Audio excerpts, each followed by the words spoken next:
supporting you in your dog parenting journey. The Dynamic Dog Owner with Debbie Potter.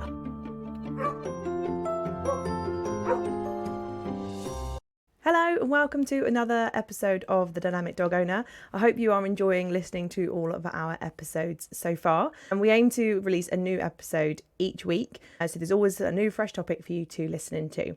This week, our topic is comparing. It's something we all do. And it has its negatives. So it's something to highlight to help you feel a little bit more positive in your training journey or life with your dog. So it's natural for people to compare themselves to others. We all do it. It's not a specific thing for certain people or just in the dog industry. Everyone compares themselves to other people, whether that's yourself comparing your lifestyle or your fashion to other people or other celebrities, whether you compare the size of your house or the tidiness of your house with somebody else's. For some people, it's comparing your children's progress or successes with others. And of course, we compare our dogs with other dogs that we know or other dogs that we see on the street. It is inevitable. We are always going to be comparing our lives and the things in our lives to others. However, it's not necessarily healthy. Comparing triggers a negative mindset, which then tends to lead us down that negative spiral of starting to see the world in a less than positive light. We start to feel unhappy or unsatisfied with what we've got or how our progress is going. And then obviously that feeds into our training journey and our life with our dogs and can just make you look at things in a sort of more negative way and make you feel a bit more defeatist and as if you're not doing a very good job. So we need to focus on ourselves, which is easier said than done. But if we are focusing on ourselves, our feelings, our emotions, our successes, and pushing aside anybody else's lifestyles and taking away that comparing, we are going to feel happier. And in turn, that obviously means our life is going to be happier because we're going to see things a little bit more positively. So if we do get stuck comparing, we're always going to be disappointed. We're always going to be left wanting what the other person has or what dog they've got, etc. And we're always going to be a little bit sort of not unhappy, but unsatisfied. So today's episode is all about how we do compare our dogs and why we probably shouldn't. So it may resonate with you, and I'm sure it resonates with everybody. It does certainly with me as well. We've all had times when we have compared our lives and our dogs to others. So first things first, every dog is different. I mean, you know that they look different. You've got small dogs, you've got big dogs, you've got different breeds that have different jobs. And within the size, the breed, you've also got different characters, so different personalities.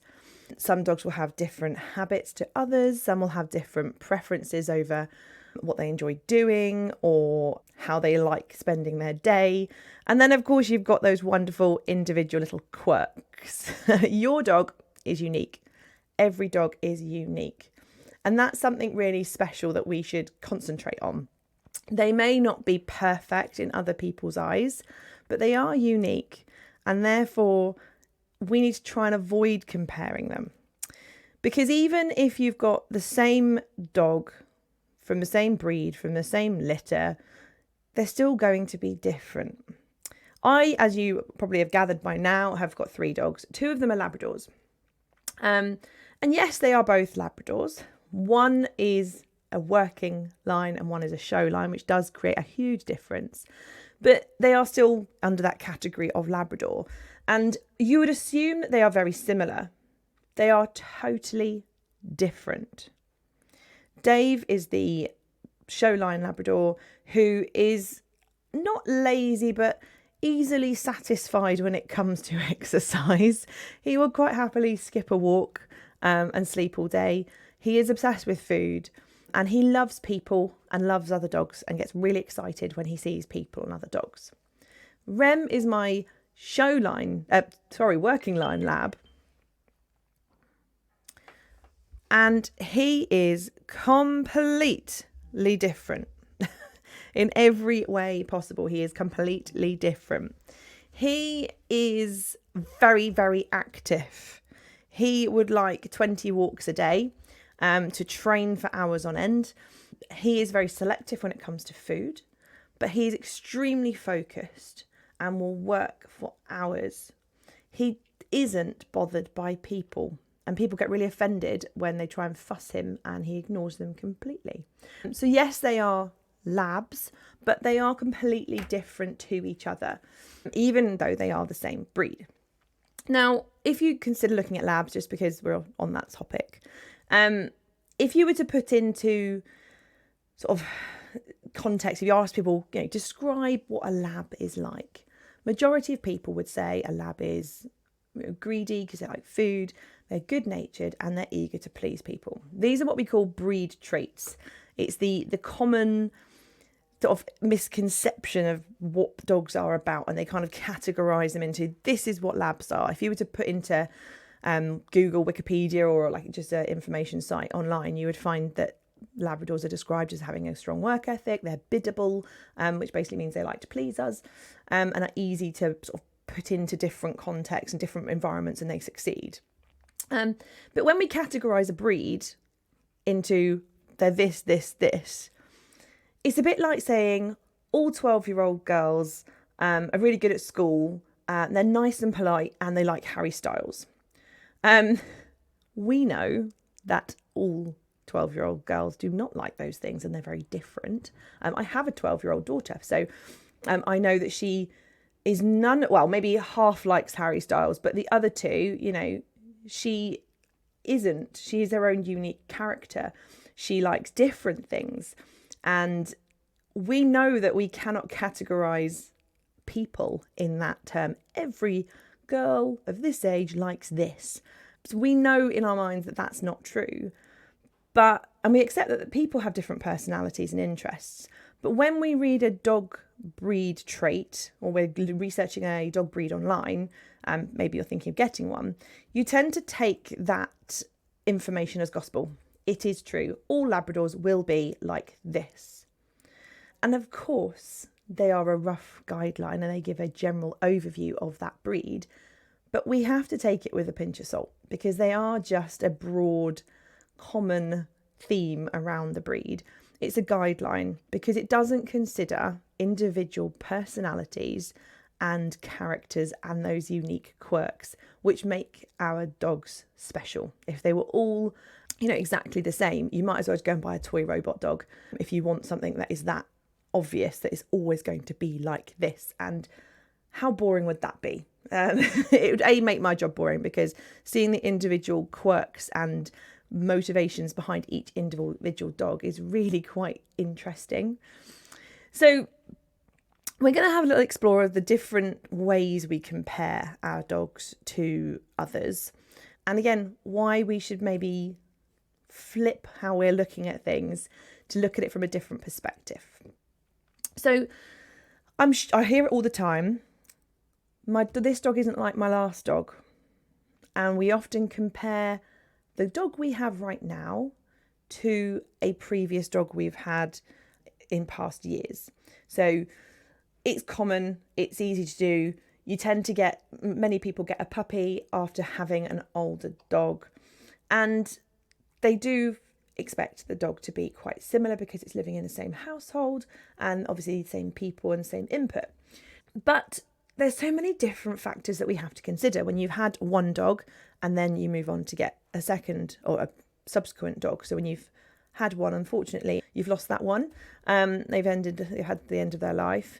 And then we move on to a new puppy. We forget that an older dog is very different to a puppy.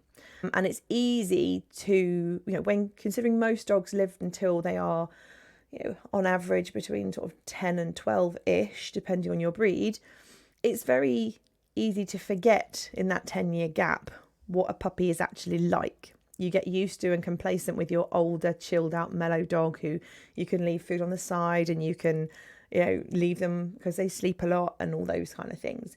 So can easily compare that older dog that we knew, like a trusty jumper, warm and cozy, to this new, funky, weird puppy who's got its own quirks. And it's setting your dog up to fail, because your puppy is never going to be instantly like your previous dog. But also, we then feel that we're doing something wrong because our older dog didn't do this or our older dog didn't do that. And then obviously our circumstances change in between dog 1 and dog 2. I know when I had my very first dog, we were a couple, just the two of us. We hadn't got married, and all of our subsequent dogs have been brought into a family home with children, which is very, very different. Very different. So we forget that our circumstances have changed, our experiences have changed, our lives have changed.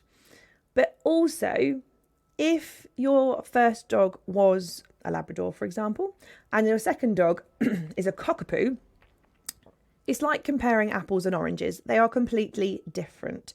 Yes, they are a fruit, a dog, but they are completely different in terms of their breed, their coat, their characteristics, the purpose, the job of that dog, so many different things. And we have to then recognise that they're not going to be immediately the same dog, and they are going to be different and unique. Just because dog 1 slept through the night at 10 weeks old, it doesn't mean that dog 2 is necessarily going to do that, because they are different. So we automatically compare those two, and we just need to remember those factors that make them different. Kind of on the same theme, we compare a new dog to our current dog. So if you have a multi-dog household, which are great fun, hard work, but great fun, it's again easy. Well, my last puppy, so for example, mine are only 2 years apart, each of them. So my dogs are 6, 4 and 2. It's easy to go, well, the last puppy, we did it this way, this way, this way. But again, it comes down to all dogs are individual. Every dog is different. And you may have obviously different breeds. You may have the same breeds. Again, we've kind of explored that already. They can be completely different. But there's different dynamics. If you're the first dog entering into a home, if you're the second dog or the third dog entering into a home, there's a complete different dynamic as to, it's a bit like having a first child, second child, third child. There's all the sort of theories around different characteristics depending on where they fit in.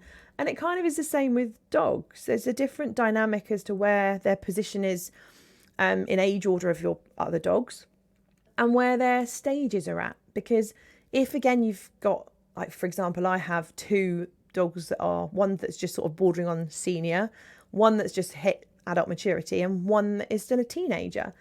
They are naturally going to be different because they're at different stages of their life and their development. And of course, they have individual personalities. My 3 are completely different to each other. So that's sort of within our own dogs. We all know we like to compare with other people, friends especially, or colleagues or family members. Yeah, your friend or your family's dog might be able to do all these wonderful things that you expect yours to. So they might be able to go to a cafe and chill out under the table while you have a nice hot chocolate or a cup of coffee. They might be fine going on family days out and family holidays. And it may be that yours can. It may be that yours can't.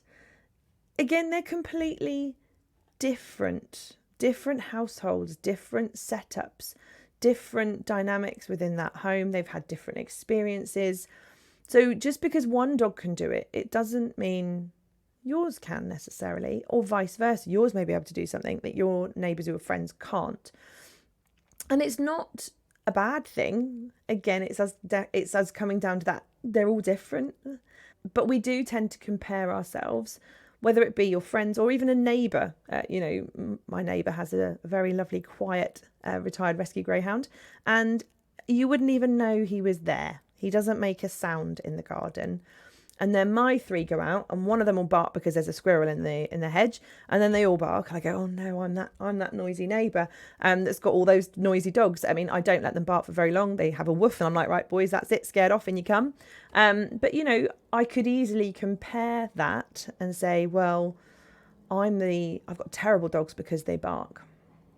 they're not. They're doing their job because, they are protecting the garden. They're trying to make the wildlife move.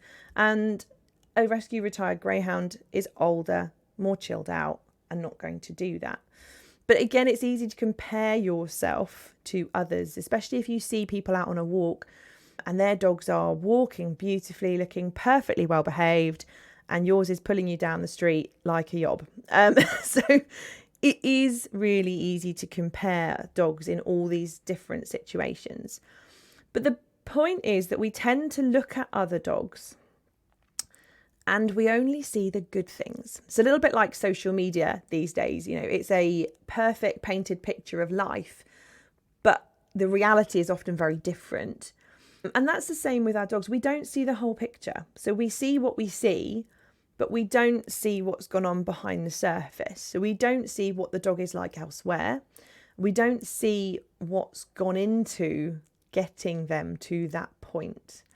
Yet we expect our dogs to behave like the ones we see.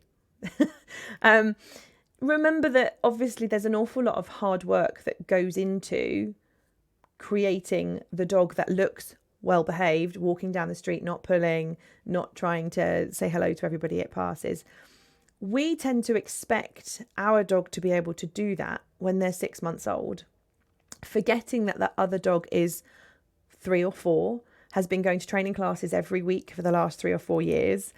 And we expect those results. We expect our dog to be the same because we don't categorize that, what stage of their life are they in right now, and take that into consideration. So we don't think about how much work's gone into what we're seeing. But equally, we don't know what they're like in different situations. And my Rem is a perfect example of this. He is a extremely well-behaved, i.e. he looks like he's well-behaved. He looks like he's doing all the things that people would like him to do. So he doesn't pull on the lead. He can go off lead. He recalls. He walks past anybody on the street and ignores them completely. So he'll walk past people. He'll walk past kids. He'll walk past dustbin lorries. Cars reversing, people coming on and off the bus. He will ignore them all completely. He does have a small reaction to other dogs. He lays down if they're too close. But if you do the dog part, he looks the perfect dog. And people go, God, isn't he good? And then I always say, yeah, but you've not seen him at home. Because at home, he is a very, very different dog. He has an awful lot of emotions, which I will explore in another episode in future. But he has an awful lot of emotions. And outside, yes, he looks like the perfect dog. But you haven't seen all of the things that have made him that. And what you don't see is that the second he goes inside, he has an emotional release and is an absolute nutter for about 15 minutes from all the stresses that he's encountered on the walk. He doesn't show them when he's outside. He waits until he gets into the safety of his own home and all the emotions come out and he's a little bit of a pain in the bum. That's him. We accept him for who he is. It's not a problem. But if you were feeling a little bit not confident or a little bit disheartened in your journey and you saw him out walking, you may go, oh, that's the perfect dog.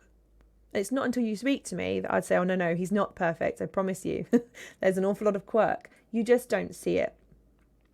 And equally, you may not see that the dog pulling, barking at other dogs, life and soul, not able to go off lead because they're not very good at recall, inside the house is an absolute angel and sleeps and chills and is so well behaved with guests. You only see what you see. So just remember there's always two sides to this, and that not every dog or no dog is absolutely perfect in every single way. Every dog has something that their owner would like to change or to improve. It may be small compared to what you're working on right now, but don't forget they'll be at a different age or stage.